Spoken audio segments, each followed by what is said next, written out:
Welcome to Samba Samba. Enjoy the video.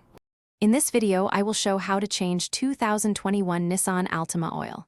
Start by warming the engine briefly, parking on level ground, and engaging the parking brake.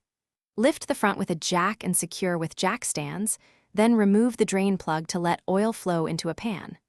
Replace the oil filter, reinstall the plug with a new crush washer, and refill with the correct oil capacity, checking the dipstick. Begin with draining the oil after lifting and securing the car, then remove the drain plug and let oil fully drain into a pan.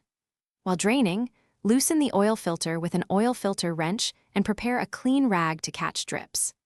Clean the drain plug and replace the crush washer, then install the new filter lightly oiled at the seal, and lower the car to refill with the specified amount of oil. Quick recommendation: if you're finding this guide helpful, please subscribe and like to support the channel. On another note, the Echo Dot smart speaker brings music and hands-free voice help to your garage, so you can play steps, set timers, or control lights while you work.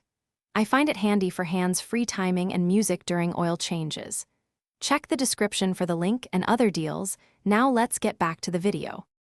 Add oil slowly while the engine is cool, pouring the recommended oil type and amount for the 2021 Altima, usually listed in the owner's manual. After filling, wait a minute, recheck the dipstick, and ensure the level sits between the low and full marks. Start the engine briefly to circulate oil, check for leaks around the filter and drain plug, then recheck the dipstick and adjust as necessary before disposing of old oil responsibly. Thanks for watching. Consider subscribing if we helped you.